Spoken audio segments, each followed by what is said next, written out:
ചിത്രത്തിൽ ചാപം A C ബിയുടെ അളവ് 260 ഡിഗ്രി ആയാൽ കോൺ എ സി ബിയുടെ അളവ് എത്ര?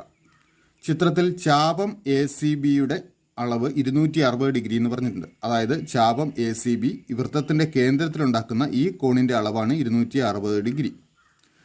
അങ്ങനെയെങ്കിൽ കോൺ എ സി ബിയുടെ അളവ് കണ്ടുപിടിക്കണം. കോൺ എ സി ബി എന്ന് പറഞ്ഞാൽ ഈ കോൺ, ഈ അളവാണ് നമ്മൾ കണ്ടുപിടിക്കേണ്ടത്. ഇത് കണ്ടുപിടിക്കാൻ നമ്മൾ ആദ്യം ചെയ്യേണ്ടത് ഈ കോണിൻ്റെ അളവ് കണ്ടുപിടിക്കണം. അതായത് ചാപം എ പി ബി അതിൻ്റെ കേന്ദ്രത്തിലുണ്ടാക്കുന്ന കോണിൻ്റെ അളവ്. ഇത് കണ്ടുപിടിക്കാൻ ഇത് മൊത്തം 360 ഡിഗ്രി ആണല്ലോ. 360 നിന്നും ഇവിടുത്തെ ഈ 260 കുറച്ചാൽ മതി. 360 നിന്ന് 260 കുറച്ചാൽ ഇത് 100 ഡിഗ്രി എന്ന് വരും. അപ്പോൾ ചാപം എ പി ബിയുടെ കേന്ദ്ര കോണിൻ്റെ അളവ് 100 ഡിഗ്രിയാണ്. ഇനി ചാപം എ പി ബിയുടെ എതിർ ചാപമാണ് ചാപം എ സി ബി.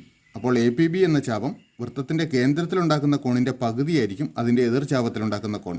അപ്പോൾ 100ൻ്റെ പകുതി 50 ആയിരിക്കും ഈ കോണിൻ്റെ അളവ്, 50 ഡിഗ്രി. അപ്പോൾ കോൺ എ സി ബിയുടെ അളവ് 50 ഡിഗ്രി. ശരി ഉത്തരം ഓപ്ഷൻ ബി.